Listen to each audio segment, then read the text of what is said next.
Hello guys, कैसे आप सभी लोग। बुक ऑफ स्पाई के एक और एपिसोड के साथ हाजिर हूँ। तो जैसा कि लास्ट एपिसोड में हम सभी ने देखा था, ज़ूफेन गूस एंथोम से कहता है, जब से तुमने सेवन फैमिली के हाउस के अंदर जाके उनके सामग्री को चुराया है, तब से लेकर आज तक इम्पियर फैमिली तुम्हारे ऊपर नजर बनाए रखे थे ताकि बाद में तुम्हें कंट्रोल कर सके। और जबकि तुम बच्चे जैसे थे, इसीलिए तुम्हें शिक्षा देने के लिए अपने ग्रैंडफादर को तैयार किया उन्होंने। उसके बाद तुम्हारे ग्रैंडफादर को तुमसे अलग करने के लिए सेवन हाउसेस को मिला लिया और उस एक आदमी को मारने के लिए भेज दिया। तो फिर ये सारी बात सुन के गूस एंथोम बहुत ही ज्यादा गुस्सा हो जाती है। वो उन लोगों से कहता है, क्या ये सब बातें सच है? लेकिन वो लोग कुछ भी नहीं कहता, इसीलिए गूस एंथोम बहुत ही ज्यादा गुस्सा हो जाती है और फिर कहता है, अभी अभी मेरे डैड ने जो कहा, क्या वो सारी बातें सच है? और ये कहने के बाद उन लोगों की तरफ देखने लगती है। तो फिर गूस एंथोम की ये वाली लुक से हमारी शैडो किंग बहुत ही ज्यादा डर जाती है। उसके बाद वो कहता है, ज़ूफेन जो कुछ भी कहा वो सब उसके अनगिनत अनुमान है, जो कि सब कुछ झूठ है। इसीलिए गूस एंथोम तुम्हें उसकी बात को यकीन नहीं करना चाहिए,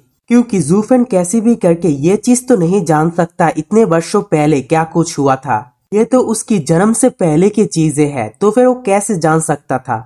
तो फिर ये बात सुन के ज़ूफेन हंसते हुए कहता है, ठीक है, मैंने जो कुछ भी कहा वो सिर्फ मेरे गेस थी, लेकिन तब भी ये सारी बातें सच लगता है ना? विशेषकर वो भाग जिसे आपने खुलासा कर दिया है। तो फिर गूस एंथोम कहता है, ठीक है, तो फिर मुझे बताओ, तुम्हें मेरे गॉडफादर की चरित्र के बारे में कैसे पता चला? तो फिर शैडो किंग सोचते हुए कहता है, जबकि तुमने उस समय बहुत ही ज्यादा तबाही मचा दिया था, इसीलिए हम लोगों ने तुम्हारी पृष्ठभूमि की जान पड़ताल की थी, तभी मुझे पता चला तुम्हारी गॉडफादर कैसी है। निस्संदेह तब के समय आपके बारे में हम लोग सब कुछ जानते थे। तो फिर ये बात कैसे इतना ज्यादा अजीब हुआ? तो फिर ज़ूफेन उसे टोकते हुए कहता है, वरिष्ठ ऋषि, तुम्हारे पास कितना ज्यादा अच्छी दिमाग है। यंग सांजी का गॉडफादर सिर्फ एक साधारण विद्वान था, फिर भी आपको 300 साल पहले उनका किरदार याद आया होगा। मुझे नहीं लगता आपको उसके बारे में परवाह भी था। हा हा हा। तो फिर हमें गूस एंथोम को दिखाया जाता है, जो कि बहुत ही ज्यादा गुस्से में होता है, क्योंकि उसे पता चल गया था शैडो किंग अब तक जो कुछ भी कह रहा था वो सब कुछ ही झूठ है। और दूसरी तरफ शैडो किंग उसके गुस्से को देख के कहता है, अरे नहीं, अब तो खैर नहीं। तो फिर गूस एंथोम गुस्से में कहता है, तुम सब लोग नकली हो, सब लोग नकली हो, मैं हूँ द स्ट्रॉन्गेस्ट गूस एंथोम। और फिर रोते हुए अपनी पावर को रिलीज करते हुए कहता है, मेरे पास कभी भी मेरे फैमिली नहीं था और कभी भी नहीं बनेगा। और गूस एंथोम की इतनी सारी पावर को रिलीज होता हुआ देख के हमारा ज़ूफेन भी बहुत ही ज्यादा चौंक जाती है। वो कहता है, गूस एंथोम अब अंदर से टूट चुका है, देखो तो सही, वो अपनी अंदर की पावर को अपनी इमोशन के रूप में आंखों से बह रहा है।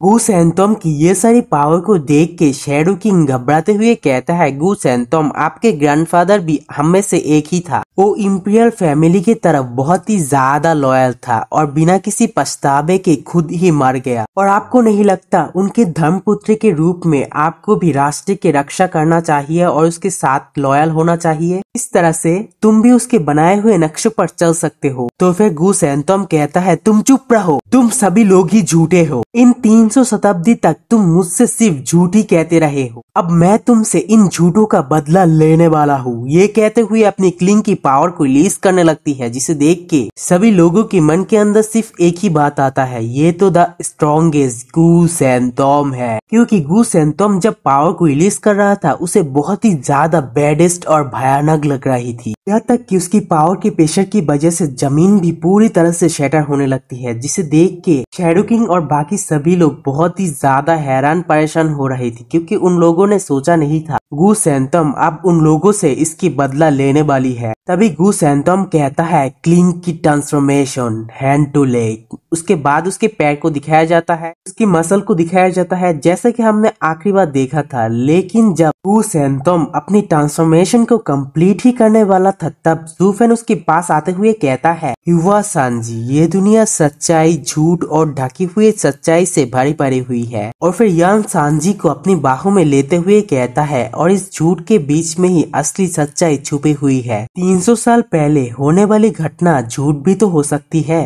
लेकिन इस चीज का ये मतलब नहीं आपकी गॉडफादर को आपकी परवाह नहीं थी। तो फिर गूस एंथोम कहता है, पिताजी, क्या आपका मतलब मेरे गॉडफादर से है? जो कि मेरे साथ असली बेटों की तरह ही ट्रीट करता था। तो फिर जूफेन कहता है ऐसा होना ही चाहिए क्योंकि मैं इतना ज्यादा कुटिल और राक्षसी हूँ, लेकिन फिर भी तुमसे मैं अपनी बेटे की तरह ही प्यार करता हूँ। उस वक्त भी ऐसा ही हुआ होगा। भले ही वो तुमसे एक झूठ तरीके से मिले, लेकिन फिर भी वो तुम्हें अपनी बेटी की तरह ही ट्रीट करता था। और अगर उसने ऐसा नहीं किया होता तो फिर उसके सामने तो मेरे डिमोनिक पाथ इतना ज्यादा बेकार हो जाती है कि उसकी तुलना किसी डीमन से भी नहीं किया जा सकता है। और फिर एक स्माइल करने लगती है, जिसे देख के गू सैंतोम के आंखों में आंसू आ जाती है। और फिर उसे रोता हुआ देख के जूफेन उसके पास आकर उसके बालों को सहलाने लगती है। और दूसरे सीन में जूफेन उन तीनों डिवाइन ड्रैगन की तरफ देखते हुए कहता है, आप तीनों सुने और ध्यान से सुने। मैं और इवा सांजी इस चीज को सहन करते हुए आप तीनों को यहाँ से जाने देता हूँ। और इस समय से इवा सांजी और आप लोगों के बीच में कोई संबंधित नहीं है। वो आज से आपका कोई डिवाइन ड्रैगन नहीं है, ना ही वो आपके राष्ट्र की संरक्षक है।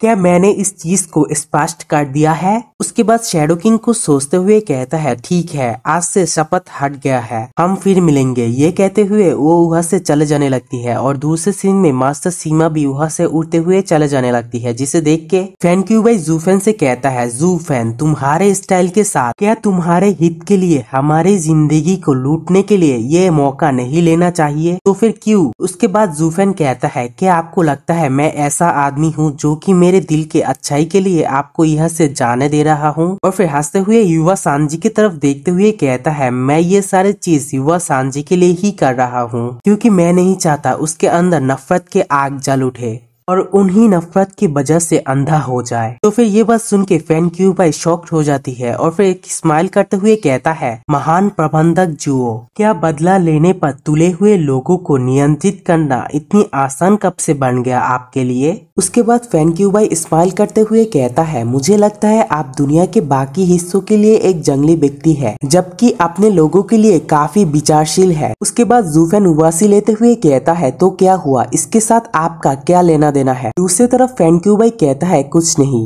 लेकिन तीसरे राजकुमार के साथ आपके भाईचारे को नहीं भूलना। आप लोगों को अगर पता नहीं तो मैं कह देता हूँ, 7 एपिसोड में जूफेन और थर्ड प्रिंस एक दूसरे के साथ ब्रदरहुड का प्रॉमिस किया था। और दूसरी तरफ फैन क्यूबाई कहता है, अगर तीसरे राजकुमार आपके सामने नहीं आता तो फिर मुझे नहीं लगता आप उसके साथ कुछ गलत करेंगे। आप जरूर देख सकते हैं वो कैसा है, वो आपके तरफ कभी भी अयोग्य नहीं रहा। तो फिर उसके बातों को जूफेन ध्यान से सुनने के बाद एक अजीब सा लुक देते हुए कहता है, पैटी, मैं तो तुम्हारे बारे में भूल ही चुका था। और दूसरी तरफ फैन क्यूबाई वहाँ से जाते हुए कहता है, जूफेन, आखिरकार मुझे पता चल ही गया आप दूसरे के साथ कैसे व्यवहार करती है। निश्चित रहे, थर्ड प्रिंस कभी भी आपके विरुद्ध नहीं जाएगा। और मैं जाते जाते तुम्हें एक सलाह देना चाहता हूँ, एम्पायर की योजना बहुत ही ज्यादा बेहतरीन है, यहाँ के पूरे दृश्य ही उसके नियंत्रित है, इसीलिए आप सावधान रहे। जूफेन उससे कहता है, तुम एक डिवाइन ड्रैगन हो फिर भी मुझे सलाह दे रहे हो? और फिर फैन क्यूबाई वहाँ से जाते हुए कहता है, युवा सांजी, हम लोग एक साथ बीते हुए समय खुश नहीं था, लेकिन मैं वास्तव में आपके लिए बहुत ही ज्यादा खुश हूँ, क्योंकि आप जूफेन को पाकर बहुत ही ज्यादा भाग्यशाली हो गए हैं, जो कि अपने लोगों की बहुत ही ज्यादा परवाह करता है। और दूसरी तरफ जूफेन गू सैंतोम की तरफ देखते हुए कहता है, गू सैंतोम, हमें चले जाना चाहिए, चलो घर चलते हैं।